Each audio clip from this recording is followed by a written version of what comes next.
उत्तर प्रदेश के बदायूं शहर के सिविल लाइंस इलाके में एक स्कूल है होली चाइल्ड। निशा इसी स्कूल में पढ़ाती थी। उसका पति राजकुमार पादरी था और उसकी पोस्टिंग बदायूं जिला मुख्यालय से लगभग 23 किलोमीटर दूर वजीरगंज की एक चर्च में थी। चर्च में जब ज्यादा काम रहता था तो राजकुमार रात में वहीं रुक जाता था।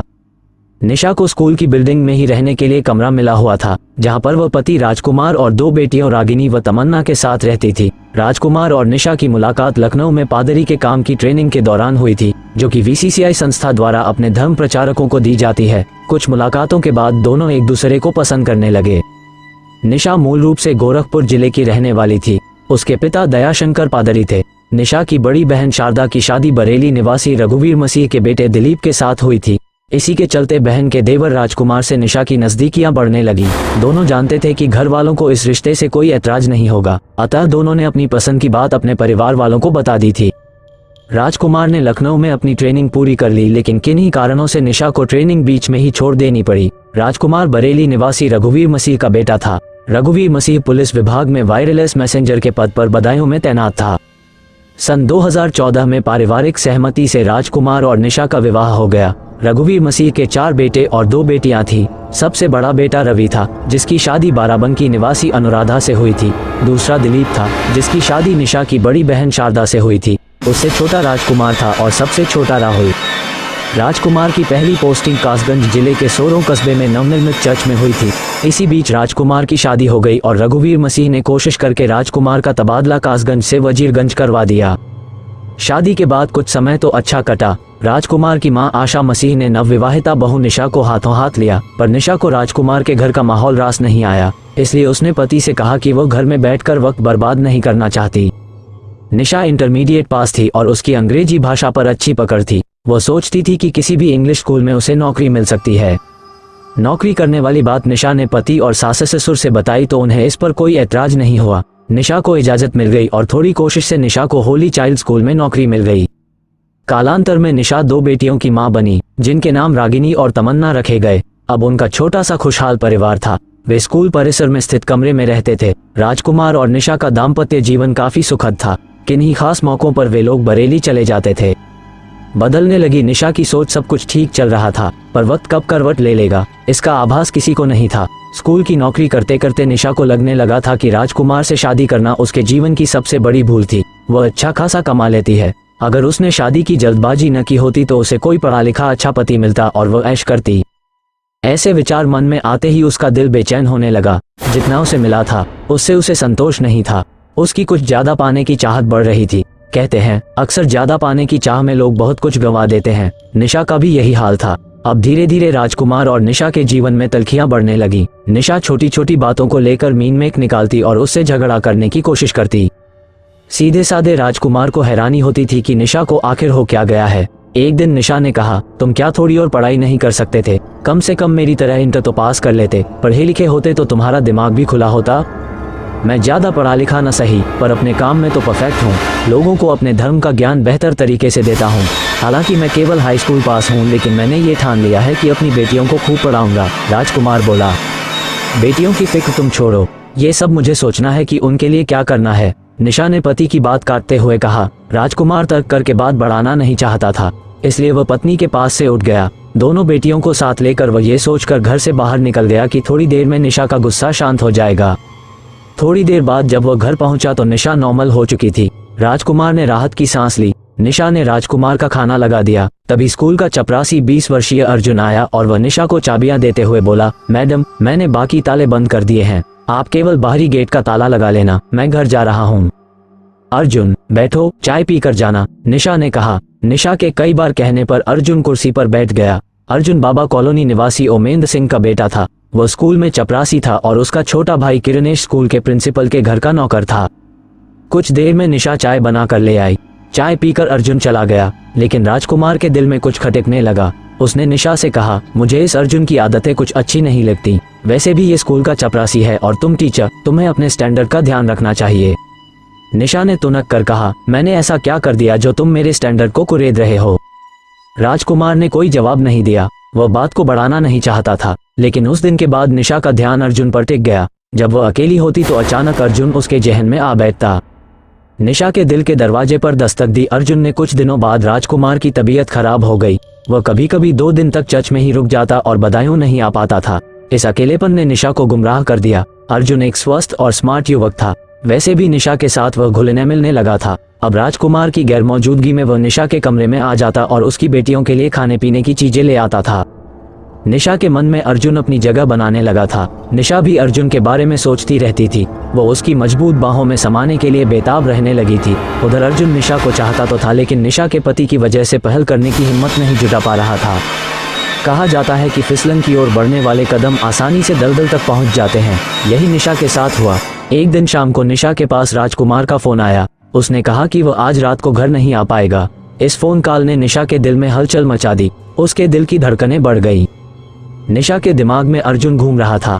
उसने कमरे से बाहर निकलकर देखा तो उस समय अर्जुन स्कूल के अपने काम निपटाकर घर जाने की तैयारी कर रहा था। तभी निशा ने उसे आवाज देकर बुलाया, अर्जुन तुम कमरे में आओ, कुछ बात करनी है। अर्जुन कमरे में आ गया। निशा उसके लिए चाय बनाकर ले आई। निशा ने चाय का प्याला उसकी ओर बढ़ाते हुए कहा, अर्जुन आज रात राजकुमार घर नहीं आएगा। अकेले में मुझे डर लगेगा। तुम आज रात यहीं रुक जाओ, जिससे मेरा भी मन लगा रहेगा। अर्जुन ने गहरी नजर से निशा को देखा। उसे निशा का अंदाज कुछ अजीब सा लगा। उसकी चुप्पी देखकर निशा ने पूछा, कुछ परेशानी है क्या? नहीं मैडम, ऐसी कोई बात नहीं है। मैं सोच रहा हूँ कि अगर साहब को पता चला तो पता नहीं वो मेरे बारे में क्या सोचेंगे। वो तो वैसे भी मुझे पसंद नहीं करते। तुम उनकी चिंता मत करो, तुम्हें मैं तो पसंद करती हूँ ना, निशा ने मुस्कुराते हुए कहा। तो अर्जुन की भावनाओं में जैसे तूफान उठने लगा। उसने उसी समय जेब से मोबाइल निकाला और अपने घर फोन करके बता दिया कि स्कूल में कुछ काम होने की वजह से वो आज घर नहीं आ पाएगा। इसके बाद अर्जुन उसके कमरे में बैठ गया। निशा ने खाना बनाने की तैयारी शुरू कर दी। तब तक अर्जुन उसके दोनों बच्चों के साथ खेलने लगा। खाना बनने के बाद निशा ने बच्चों को पहले खाना खिलाया और उन्हें सुला दिया। फिर निशा ने अपना और अर्जुन का खाना लगाया। खाना खाते खाते अर्जुन उसके खाने की तारीफ करते हुए बोला, मैडम आप खाना बहुत अच्छा बनाती हैं। खाना बनाना ही नहीं, मैं बहुत से काम बहुत अच्छे से करती हूँ, कहकर निशा हंसने लगी। फिर उसने एक प्रश्न किया, अर्जुन तुमने अभी तक शादी क्यों नहीं की? अर्जुन निशा को गौर से देखते हुए बोला, रिश्ते तो कई आए थे मैडम, लेकिन जब से आपको देखा है मेरा इरादा बदल गया है। क्या मतलब? निशा ने चौंकते हुए पूछा। मतलब ये कि मुझे आप जैसी स्मार्ट जीवन साथी की जरूरत है। निशा की चाहत बन गया। अर्जुन की बात सुनकर निशा मन ही मन खुश हुई कि इसका मतलब वो उसे पहले से ही चाहता है। निशा कुछ नहीं बोली बल्कि मुस्कुराने लगी। खाना खाते हुए दोनों इसी तरह की बातें करते रहे। खाना खाने के बाद निशा ने अर्जुन का बिस्तर जमीन पर लगाते हुए कहा कि वह यहाँ आराम कर सकता है। इसके बाद रसोई का काम खत्म करके वह भी आ गई। उसने चटाई बिछाकर अपना बिस्तर भी जमीन पर लगा लिया। धीरे धीरे रात गहराती जा रही थी और वहां भी कुछ ऐसा होने वाला था जो किसी के लिए बर्बादी ला सकता था। निशा की आंखों में नींद नहीं थी। उसने अर्जुन की तरफ देखा तो वह भी करवटें बदल रहा था। उसने पूछा, अर्जुन नींद नहीं आ रही क्या? हाँ, नींद नहीं आ रही, पर सोच रहा हूँ कि आपके पति तो अक्सर वजीरगंज में ही रुक जाते हैं, फिर आपने आज मुझे यहाँ क्यों रोका है? निशा ने हंसते हुए कहा, तुम क्या सचमुच अनाड़ी हो या अनजान बनने का नाटक कर रहे हो? मैंने तुम्हारी आंखों में कुछ खास देखा था, वही पिछले कई दिनों से मुझे परेशान कर रहा है। अर्जुन भूख अक्सर दो लोगों को एक दूसरे के करीब ले आती है। यह क्या कह रही हैं आप? अर्जुन बोला, ठीक ही कह रही हूँ, मैं तुमसे प्यार करने लगी हूँ अर्जुन। अर्जुन को जैसे कर्ट सा लगा, पर उसे विश्वास नहीं हो रहा था। निशा ने आगे बढ़कर अर्जुन का हाथ पकड़ा और कहा, डरो मत अर्जुन, मैं सचमुच तुम्हें चाहती हूँ और यह कोई गुनाह नहीं है। मैं अपने पति से तंग आ चुकी हूँ। राजकुमार बाथरूम चला गया। राजकुमार अनभिज्ञ था। पत्नी के संबंधों से राजकुमार को अभी तक ये पता नहीं था कि अर्जुन और उसकी पत्नी निशा के बीच किस तरह के संबंध हैं। पिछले 6 महीने से वो महसूस कर रहा था कि निशा बदल रही है। कहते हैं कि इश्क और मुश्क छिपाए नहीं छिपता। निशा और अर्जुन के संबंधों की असलियत भी सामने आ ही गई। उस दिन अर्जुन घर जाने ही वाला था कि राजकुमार का पत्नी के पास फोन आ गया कि वह आज रात को घर नहीं आएगा। ये खबर सुनकर निशा खुश हुई। उसने अर्जुन को बुलाकर कहा, आज रात फिर अपनी ही है क्योंकि राजकुमार आज भी नहीं आएगा। ऐसा करो कि तुम नहा धोकर फ्रेश हो जाओ, तब तक मैं तुम्हारे लिए चाय बनाती हूँ।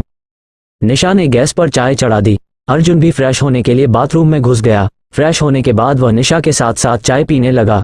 चाय की चुस्कियां लेते हुए वह बोला, ऐसा आखिर कब तक चलेगा? हमें कुछ करना ही होगा। हाँ करेंगे, कहते हुए निशा ने कहा, अभी तो इन पलों को जियो जो हमें मिल रहे हैं। इसके बाद दोनों मौज मस्ती में लीन हो गए। अर्जुन इस बात से बेखबर था कि उसने बाहरी गेट बंद नहीं किया था। तभी अचानक दबे पांव राजकुमार वहां आ गया। बीवी को अर्जुन की बाहों में देखकर वह आग बबूला हो गया। उसने अर्जुन की टांग पकड़कर खींची और उसे कई तमाचे जड़ दिए। किसी तरह अर्जुन उसके चंगुल से निकलकर भाग गया। तभी राजकुमार ने कहा कि वो इसकी शिकायत स्कूल से करेगा। अर्जुन के चले जाने के बाद राजकुमार ने निशा को जमकर लताड़ा। निशा उसके पैरों में गिरकर अपनी गलती की माफी मांगने लगी, पर राजकुमार के तेवर सख्त थे। उसने कह दिया कि अब हम यहाँ नहीं रहेंगे। राजकुमार ने पिता को फोन पर सारी बातें बता दी और कहा कि अब हम बरेली में नेकपुर स्थित अपने घर में रहेंगे। कि लाश पोस्टमार्टम के लिए भेज दी। 17 जून को लाश का फोटो अखबारों में छपा तो रघुवीर के एक रिश्तेदार जेपी मसीह ने उन्हें फोन करके पूछा कि राजकुमार कहाँ है। रघुवीर ने कहा कि राजकुमार को बरेली आना था, पर आया नहीं है। सब जगह फोन कर लिया, पर उसका कुछ पता नहीं है। तब जेपी मसीह अखबार लेकर रघुवीर के घर पहुंच गए और उन्हें अखबार दिखाया। अखबार में अपने बेटे की लाश का फोटो देखकर रघुवीर की आंखों से आंसू निकल आए। वह परेशान हो गए। तभी उनके पास पुलिस कंट्रोल रूम से भी फोन आ गया।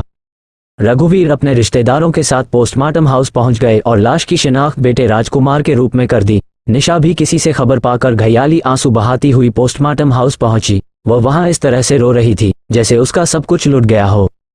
पोस्टमार्टम के बाद लाश बरेली लाकर उसका अंतिम संस्कार कर दिया गया। निशा के हाव भाव देखकर रघुवीर की समझ में कुछ आ रहा था। उन्हें शक था कि उनके बेटे की हत्या निशा ने कराई होगी, क्योंकि उसे रंगे हाथ पकड़ने पर राजकुमार ने उसकी शिकायत अपने पिता से कर दी थी।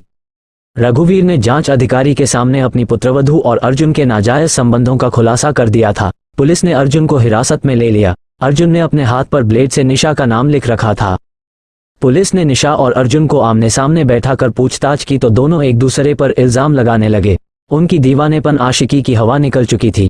दोनों ने ही अपना जुर्म स्वीकार कर लिया। अब दोनों को जेल जाने का डर सता रहा था।